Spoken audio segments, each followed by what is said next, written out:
잠언 31장은 르무엘 왕의 어머니가 그의 아들에게 준 지혜의 말씀을 르무엘 왕이 전해주고 있는 내용입니다.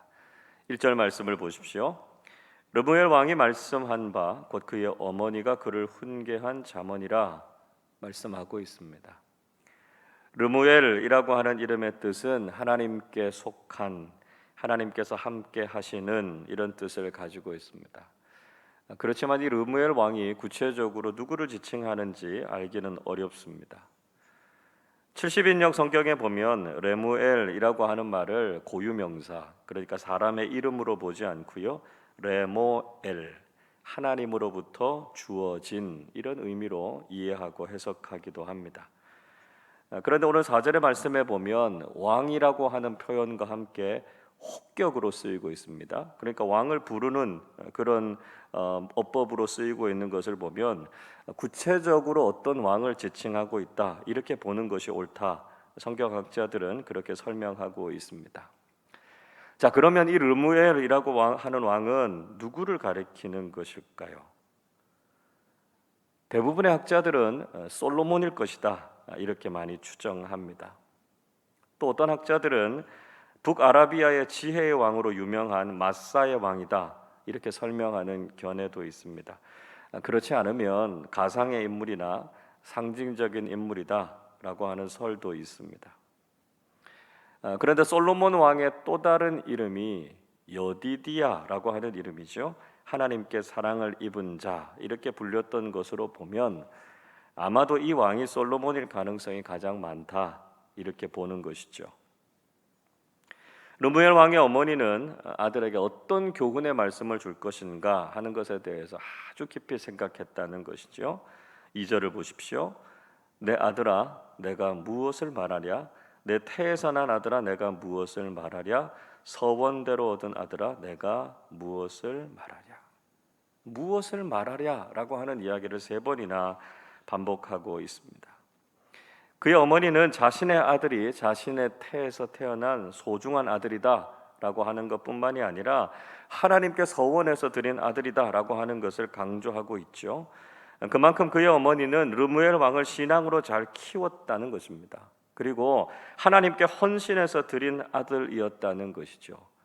그렇게 소중한 아들이기 때문에 이 아들을 어떻게 키워야 될 것인가, 어떻게 양육해야 될 것인가 하는 것에 대해서 아주 깊은 관심을 기울였다는 것이죠. 그래서 더욱 간절한 마음으로 이 자녀를 어떻게 키워야 할 것인지, 어떻게 교육해야 할 것인지에 대해서 고민하고 있었던 것을 볼 수 있습니다. 우리도 역시 마찬가지죠.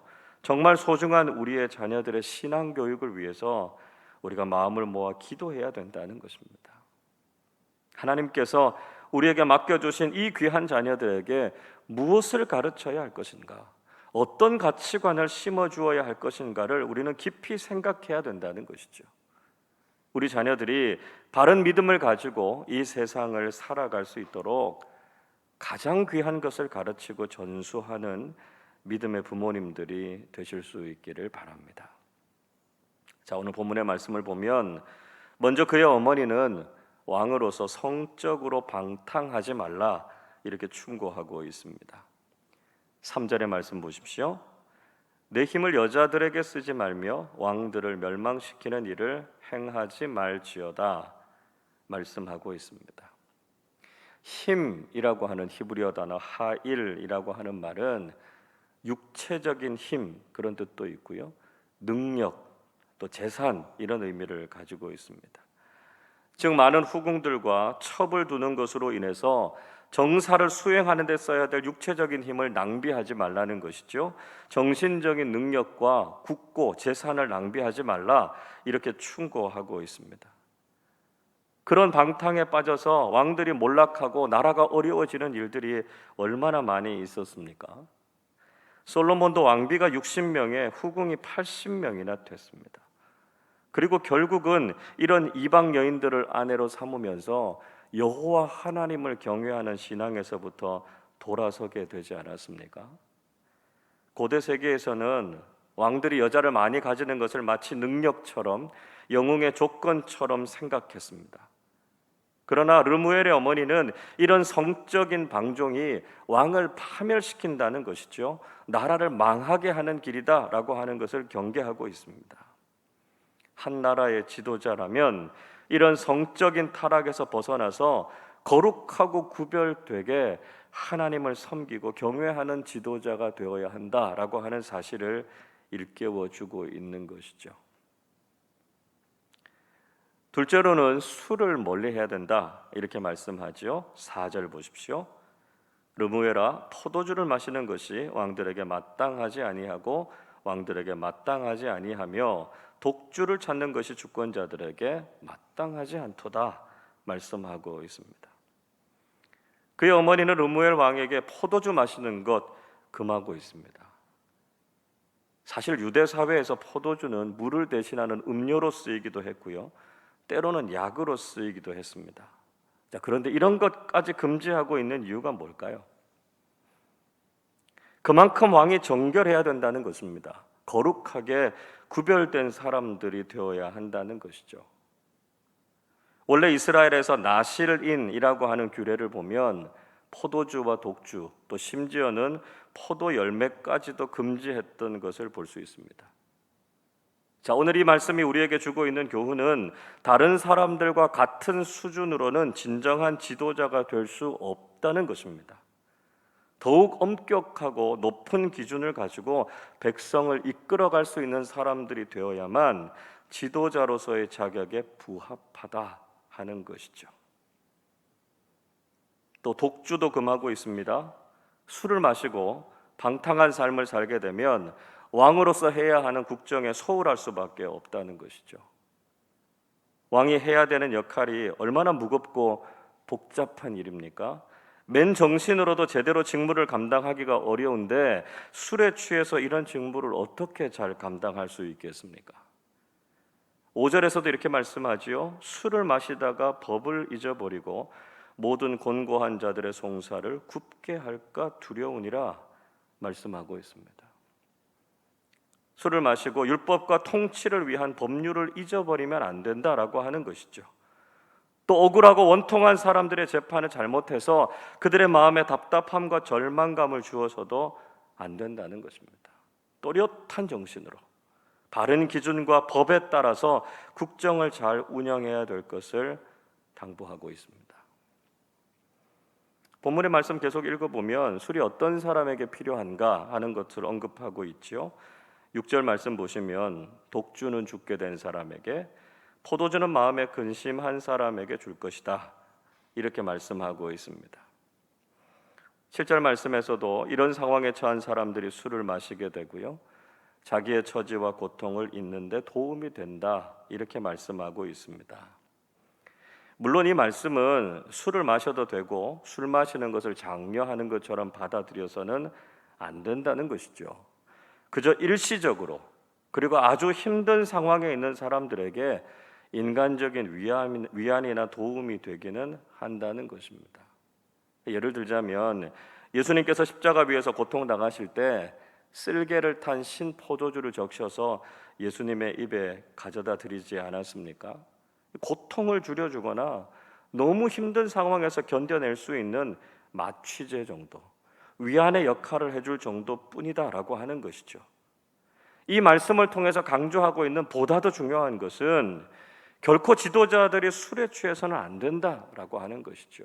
바른 정신을 가지고 책임감 있게 나라와 국정을 잘 다스려야 될 것에 대해서 말씀하고 있습니다.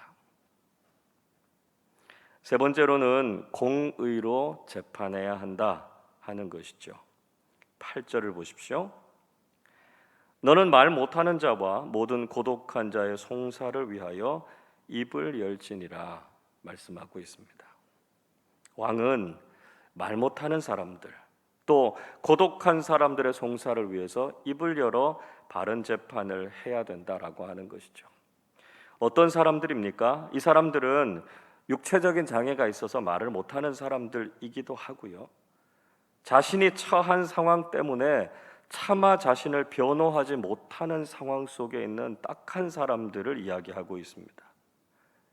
사회적으로 소외되고 약자인 사람들을 위해서 왕은 그들의 변호인이 되어야 한다는 것입니다. 그들의 억울함을 풀어주는 사람들이 되어야 한다는 것이죠. 9절에서도 한 번 더 반복해서 이야기하지요. 너는 입을 열어 공의로 재판하여 곤고한 자와 궁핍한 자를 신원할지니라 말씀하고 있습니다. 왕이 입을 열어서 공의로 재판해야 되고요. 곤고하고 궁핍한 사람들의 마음을 달래줄 것을 부탁하고 있습니다. 왕은 공평과 정의를 세우는 사람이 되어야 하고요. 바르게 재판하고 판단하는 사람들이 되어야 한다는 것입니다. 그래서 나라 안에서 억울하고 힘든 사람들이 없게 하는 것, 그것이 바로 지도자의 책임이고 역할이다 하는 사실을 강조하고 있다는 것이죠. 여러분, 우리는 이 시대의 영적인 지도자들로서 모범적이고 바른 삶을 살아가야 한다는 것입니다. 세상에 헛된 가치를 줬거나 방탕한 삶을 살아서는 안 된다는 것이죠. 우리는 늘 성령 충만하고 영적으로 깨어있는 믿음의 사람들이 되어야 합니다. 공평과 정의로 세상을 바르게 다스리고 소외되고 가난한 사람들을 돕고 돌보는 사람들이 되어야 한다는 것이죠. 우리 한 사람 한 사람이 이 시대를 바른 그리스도인들로 살아서 세상을 더욱 밝게 하고 따뜻하게 하는 일을 위해 쓰임받는 믿음의 사람들이 되시기를 주님의 이름으로 축원합니다. 기도하겠습니다.